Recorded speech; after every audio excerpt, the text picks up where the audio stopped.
this. Okay. All right. Ernest's voyage into our bed didn't happen overnight.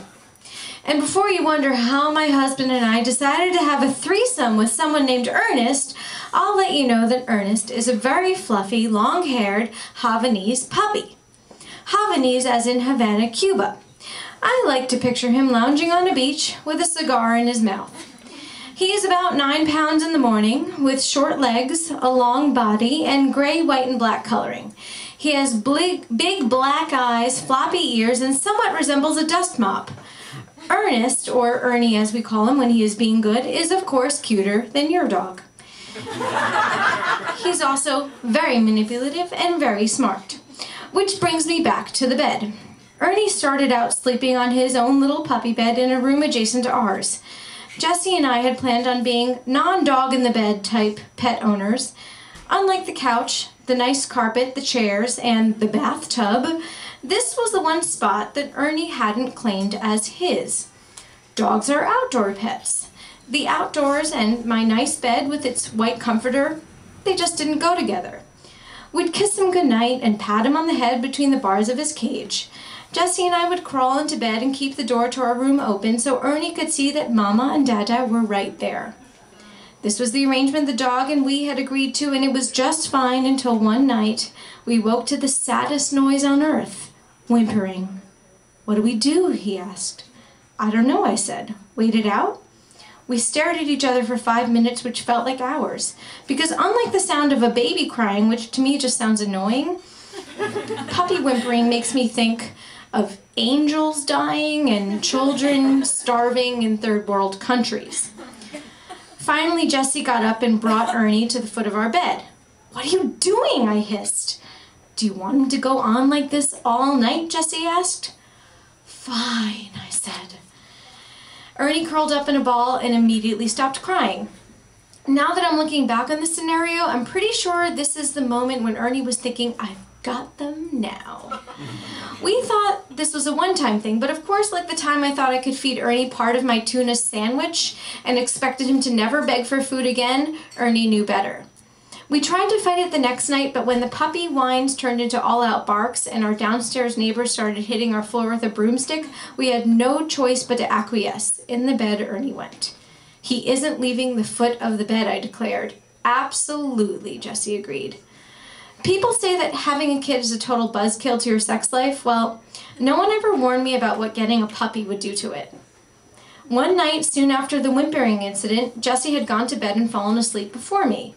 By the time I had gotten to bed, I'd found that Ernie had decided to mosey onto my side of the bed and lie on my pillow.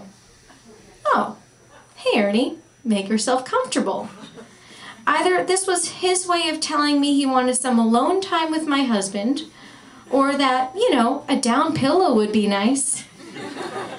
I moved him back to his spot, but he was having none of that.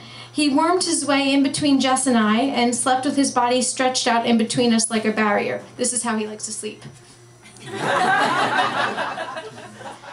It was cute and warmer than just our comforter, so I decided against my better judgment not to move him. Big mistake. "This is romantic," I said to Jess, putting my arm over Ernie so I could hug my husband. I leaned in to kiss Jessie, and before I knew it, I was kissing something wet and really cold. Never one to be left out, Ernie had stuck his nose in between our faces like, "Oh, hi guys! Is this what we're doing? Can I play? I like this game!" "See you in the morning," I whispered to Jessie, who was snoring beside me. Ernie let out a deep sigh and stared soulfully into my eyes. "What?" I asked him. He yawned and demanded a belly rub. Over the next few days, Jessie and I had tried to attempt relations, but to no avail. Apparently, our dog had a sixth sense for nookie. No sooner would we reach for each other than we would feel those puppy paws making their way towards our heads. And there Ernie would be, shoving his nose into our faces, kind of like, "Break it off, guys, break it off." Then he'd furiously look each of our faces individually. Ernie, no, became one word. We couldn't decide if he was a sex referee or a voyeur. We found ourselves trying to make out secretly so that Ernie wouldn't notice. Which just about the dumbest thing because dogs have a keen sense of hearing and the slightest twitch would awaken the beast. He'd come charging up to the top of the bed where he would flop down next to my head, and on the worst nights he'd stick his tail in my face so I was nose to butthole, which is very sexy. It became quite clear that there was no avoiding it. We'd just have to try to have sex despite our dog. Well, that was a major fail. It's really difficult to stay in the mood when every few seconds the cutest, most innocent looking thing in the world keeps literally popping his head up in the middle of things. Maybe it's different for men, but for women, sex is very intellectual. We have to concentrate really hard. I'd be trying to think sexy thoughts, and then all of a sudden, here's puppy face! But it probably wasn't easy for Jessie either, because imagine you're doing your thing, and anytime you open your eyes, you see a cute little puppy with floppy ears smiling back at you, maybe breathing in your face with doggy breath, like, "Hey, Dad! What you doing? What's up? Want to play catch?" We realized that Ernie needed a distraction. Ernie loves rawhide bones, so the next time we attempted to do the deed, we gave him one to chew on, which we thought was so smart on our part until we were overcome by the smell of rotten fish and garbage mixed with dead body, otherwise known as the perfect aphrodisiac. Sometimes, in the middle of sex, Ernie, I'm quite sure purposely, would drop a toy on the floor and go after it. We'd think we'd be in the clear for a few minutes, the whole bed to ourselves, what a thrill! And then we'd hear, "Arf! Ruff!" as Ernie's face appeared intermittently at eye level and he jumped in the air asking to be let back into the bed. This was a game I affectionately called Canine Interruptus. We soon discovered to our dismay that Ernie's favorite position in the whole world is fellatio. Ours, of course. It seemed he wanted to know what exactly his owners were looking for down there. "Hey, is there a treat down there? I want to see." One morning, I woke up to the feeling of my boob being licked. It took me a moment to realize that it was not, in fact, Jessie doing the licking. Then it took me another moment because I was like, "Honey, get the camera! This is hilarious!" But then I came to my senses and pushed him away. "Ernie, gross! Drop it! Drop it!" Things had gotten way out of hand. The next night, we tried to reinstate Ernie's old sleeping arrangements. Ernie looked shocked at first, then humbled.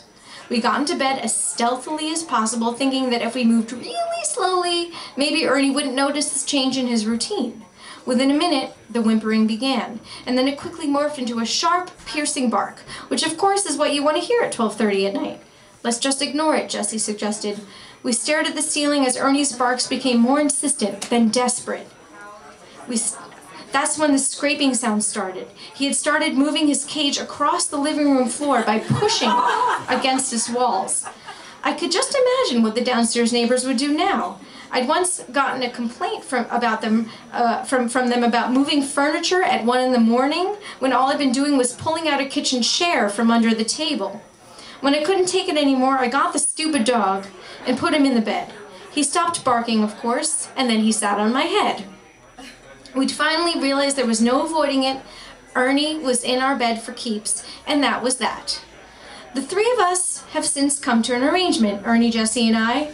Most nights now, he lets us do our thing as long as he has something to chew on.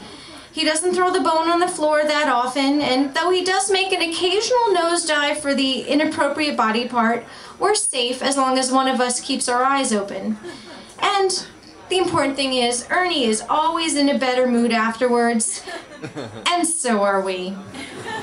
Sometimes I wonder if I should offer him a cigarette, or a Cuban. "Ernie, was it good for you?" I asked him the other day. He yawned and licked his balls. Thanks everybody for coming tonight. You are an awesome audience. Let's give another round of applause to our wonderful performers.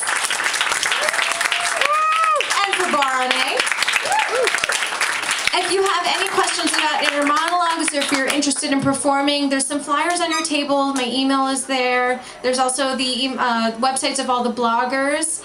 You can come up to me after the show, and I think that the next performers have an announcement to make. There's a really great show coming up after this if you want to stick around. Thanks again.